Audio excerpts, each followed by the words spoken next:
Olá, mãe, tudo bem? Olá, Pamela, tudo bem? Você é a metade da minha laranja? Olha, Pamela, eu preferia ser uma laranja inteira, porque eu gosto tanto de laranja. Pois é, mas realmente, nós somos, entre aspas, a metade de uma laranja em busca de ser o inteiro, né? Eu queria dedicar esse trabalho a alguém, pode? Ué, não é o meu cachorrinho. Não, mas eu queria dedicar a Vilma. Vamos lá? Sabe por quê? Porque ela me mandou um vídeo hoje que tem tudo a ver com o trabalho de hoje, com relação a essa questão que quando o Sebastião falou da interdependência, eu me lembrei muito da questão da dualidade, do claro e do escuro, do feio e do belo, do frio e do calor, que nós estamos buscando em nós um ponto de equilíbrio. E assim, buscando em nós, vou buscar também fora de nós esse equilíbrio. E uma coisa que me chamou muito a atenção, porque esse programa número 10 sobre interdependência, e também de certa forma ele fala sobre a inter-relação, ele tem uma relação com o programa número 14, se eu não me engano, do programa O Despertar da Consciência da Rádio Boa Nova, quando ele vai falar sobre o direito de escolha. E é justamente em qual ponto, como eu vou trabalhar o bem para as pessoas, entendeu? De que forma eu vou contribuir. E essa interdependência é essa permuta incessante. E uma coisa que eu achei muito legal quando nós conversamos com o Sebastião a respeito da inter-relação, a interdependência é uma relação entre o positivo e o negativo, que dentro da química a gente chama de ligações iônicas. E dentro da gente existe também essa relação, né? O sentimento com as emoções, que são buscas incessantes para o progresso. Então, a interdependência é uma relação do negativo com o positivo, em busca de um equilíbrio. E a inter-relação seria a formação de uma relação homogênea e heterogênea, né? Por exemplo, os semelhantes se atraem, como a gente conversou com o Sebastião, que a água ela só consegue solver os elementos que são chamados de polares, que seriam, por exemplo, os elementos inorgânicos. A água é polar e, por exemplo, junta com o polar. E no caso, as substâncias... Você falou os dois polares. São os semelhantes se atraem. Entendeu? E, por exemplo, no caso, o álcool é ele que vai dissolver a gordura. Entendeu? Porque são substâncias apolares. Apolares. Isso. O solvente seria o apolar. Não, o solvente ele tem que ser igual polaridade com a outra. Ou seja, desculpa que eu vou falar, mulher com mulher e homem com homem. Tem um ditado, né, que... Só não pode dançar homem com homem. Mulher com mulher, como que é? Homem com homem. É igual lobisomem, mulher com mulher é igual jacaré. Mas são essas realidades. E o que eu achei interessante, Sebastião aprofundando, embora o ato sexual ele seja uma relação inerente a todos os seres, ele tem frisado muito a questão do ato sexual em si, não da relação sexual, mostrando exatamente que existe uma necessidade do exercício dessas polaridades dentro de nós, Por exemplo, eu, Pamela, tenho positivo, né? Tenho uma mulher e um homem. E que em que alguns momentos eu exerço. Ele vem a ser apolar, né? Não. Tem duas polaridades. Tem duas polaridades. Então, no caso, eu vou exercitar dentro de mim essas duas polaridades. E quando uma dessas polaridades está exacerbada, ela fica um pouco difícil o relacionamento. E aí, no caso, é que ocorrem os fenômenos homossexuais. Entendeu? Quando isso não controla. A princípio, esse controle ele deve ser realizado sem a presença do ato sexual. Como? O que deve ser realizado sem a presença do ato sexual? Essa relação, por exemplo, né? No caso nós estamos falando. Bom, aí você já vai lá pro final, né? Não. Quando olha só, as pessoas, eu sei, eu pensei que você estivesse falando outra coisa. Eu sei. Tenho o lado masculino e o lado feminino. É quando que, por exemplo, o fato de eu ainda estar em dúvida quanto à minha sexualidade, não é isso? Então, quando eu tenho o meu lado feminino exacerbado ou um masculino exacerbado, o que vai acontecer? Eles vão buscar um ser afim, né? Ou seja, um homem e uma mulher. É a mesma coisa que a mulher que tem a maternidade, não tendo um filho, ela vai buscar uma criança para adotar, ou vai buscar um cachorrinho, ela vai buscar algo que a preenche. Certo. Como o homem também. Ou seja, figuras pornográficas. Certo. E no caso dessas pessoas que têm esse lado masculino ou feminino, que não consegue trabalhar, a princípio eles podem buscar um parceiro que não necessitaria do ato sexual, mas se fizer, deve ser feito com respeito, a fim de que não chegue a promiscuidade. Não, sim, a mutilação.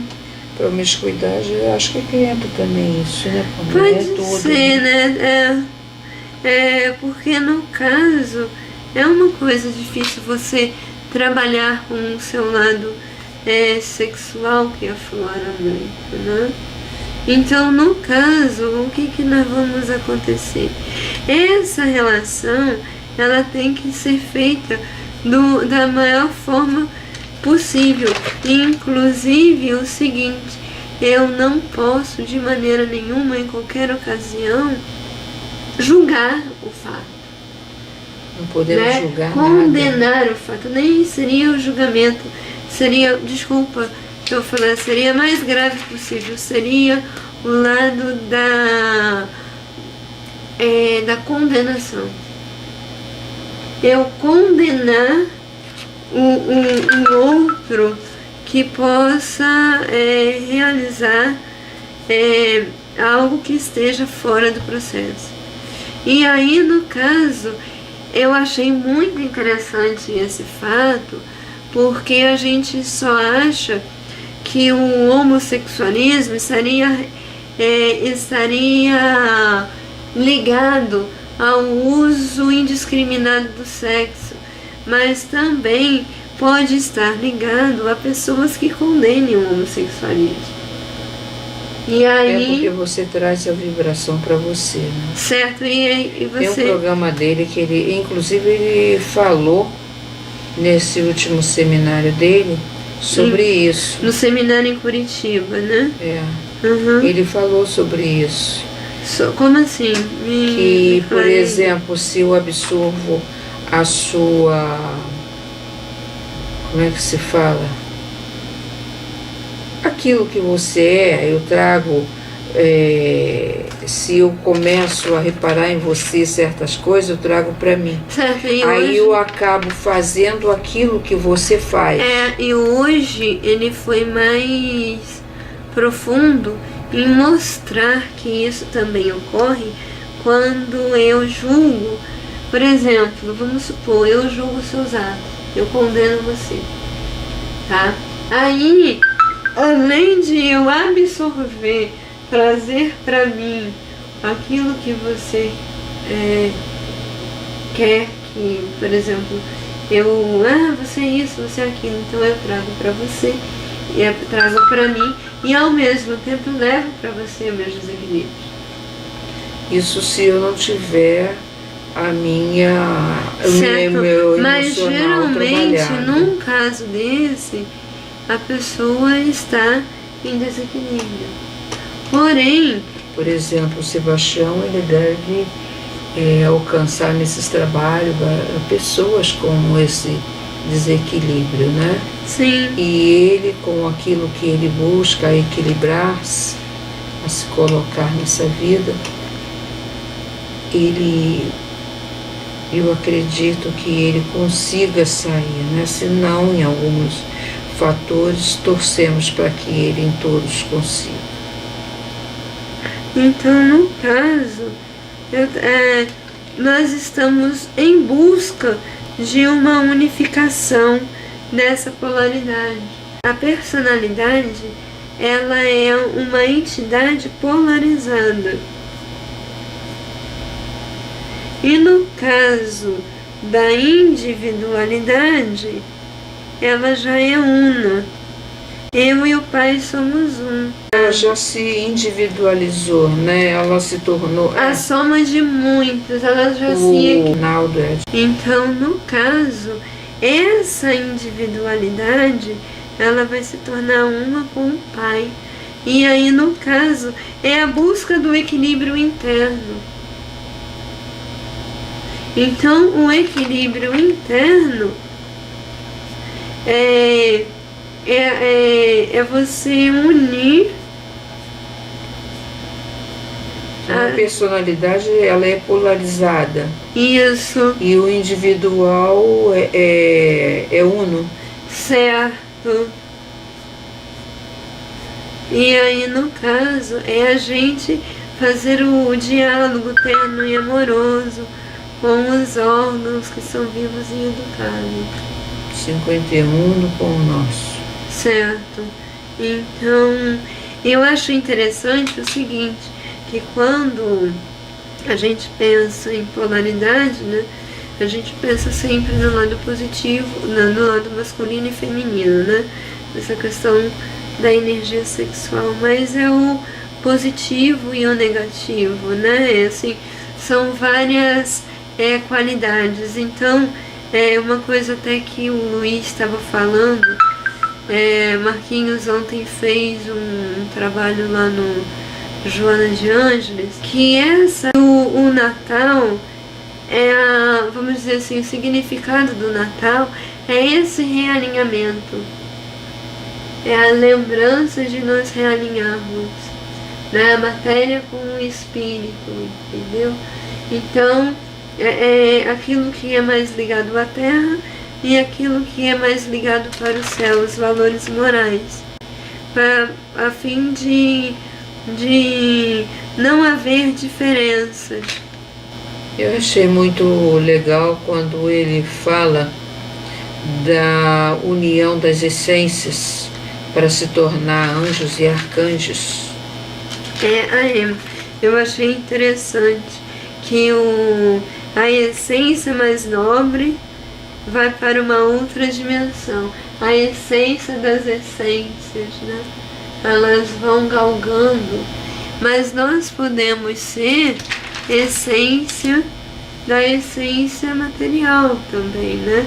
Ou seja, dentro das nossas possibilidades, realizar o que nós temos de melhor. A Sebastião colocou e a Valéria deu uma síntese, né? E eu coloquei a minha interpretação né, que essa interferência que nós temos consciencial, né, venha a ser uma interdependência, né? O que seria uma interdependência? A interferência da nossa consciência, né? Certo. Porque o que acontece? De repente você lá trabalhando, você sente uma dificuldade minha ou qualquer situação emocional daquele momento meu, então você está tendo uma interdependência. O eu sofrendo essa interdependência. Eu achei muito interessante aquela pergunta do Livro dos Espíritos, né, que Kardec pergunta aos espíritos, é a pergunta 200 do Livro dos Espíritos. Os espíritos têm sexo? Né? E fala, não como vos entendeis. Então, no caso, a individualidade não tem sexo. Quem vai ter sexo são os processos periféricos. E eu achei interessante que o desejo da carne aumenta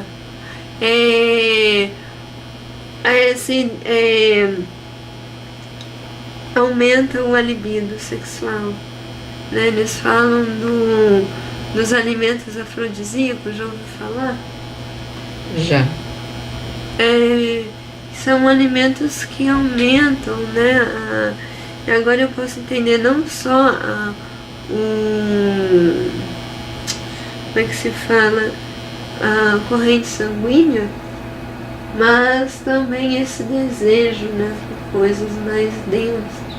Então tem alimentos que fazem isso. Então aquilo que Joana de Ângeles coloca no início do livro, que as boas leituras enriquecem a mente, né, disciplinam a alma e enriquece o coração. Então, assim, é uma coisa bastante interessante. Tá no livro aqui do Sebastião. As boas leituras enriquecem a mente, acalmam o coração e estimulam o progresso. Joana de Ângeles em Vida Feliz. Porque também são novas frequências, porque agora eu estou entendendo a questão da limitação da carne, né? O pessoal fala, eu não vou comer carne. Eu creio também que seja um freio sexual. O que você acha? Olha, Pamela, eu aprendi na minha vida, embora tenha tido uma infância bastante conturbada, uma coisa que eu aprendi: tudo que é exagero não faz bem. Você pode se alimentar de carne, você pode se alimentar de tudo, mas com disciplina. Porque não há disciplina, existe um problema sério. Porque acaba sendo uma doença ou transformando em uma doença. Eu acredito que essa disciplina seja levada a finalidade, a proposta, entendeu? Eu tenho que ter uma finalidade, eu tenho que ter uma proposta, o porquê que eu estou fazendo isso, o porquê que eu estou buscando certas coisas, entendeu? Você vê, a minha infância, ela foi uma infância muito dura, no lado financeiro também, mas nunca deixamos de comê-la em casa. Mamãe comprava uma bisnaga, nós chamávamos de bisnaga, esse pãozinho que você come pequenininho, mas em tamanho maior. E ele era dividido por 6 pessoas. Então vamos dizer que ele tinha essa fração de pão que você comia. Cada pessoa, mais ou menos isso. Um pouco menos, ou isso. E aí, nós nos satisfazíamos com isso.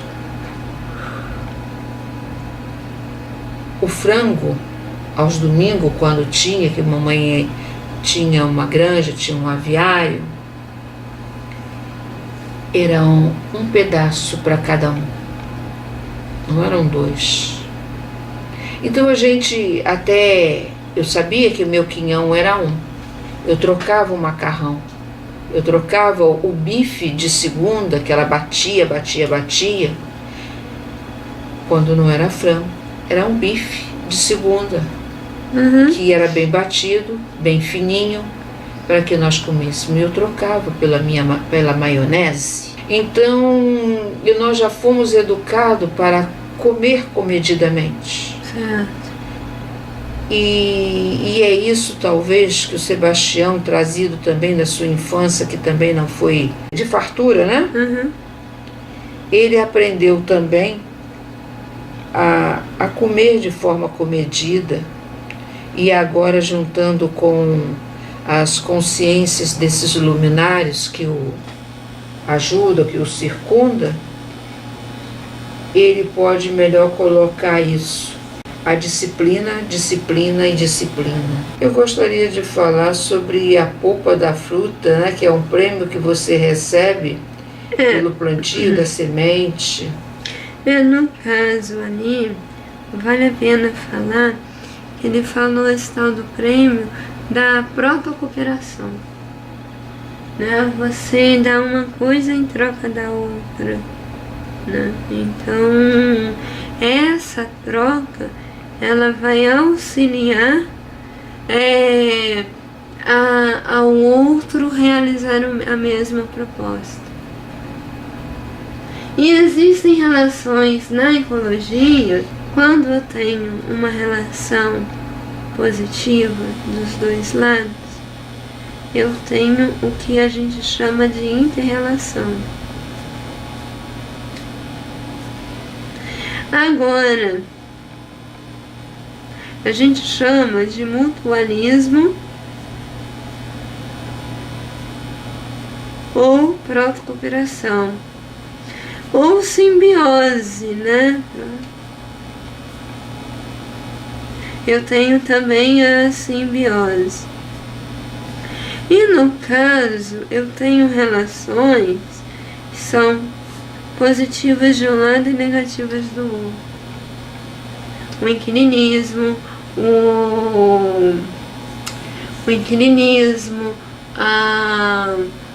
o comensalismo. Você poderia trocar em miúdo? Inquilinismo. Inquilinismo é, por exemplo, eu usar o corpo do outro para morar. Por exemplo, no caso, a anêmona, ela abriga o Nemo, o peixe palhaço, entendeu?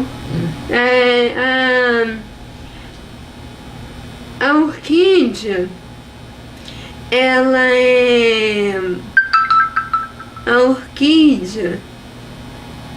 é uma epífita, porque ela usa um galho da outra árvore para ela sobreviver.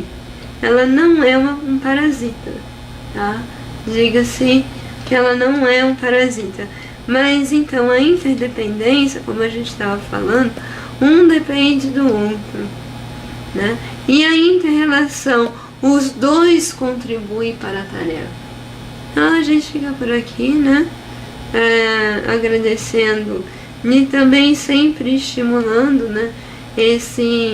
Essa busca, esse trabalho, porque nos orienta e nos ilumina sempre na caminhada, não é isso? Muita paz a todos nós. Amém.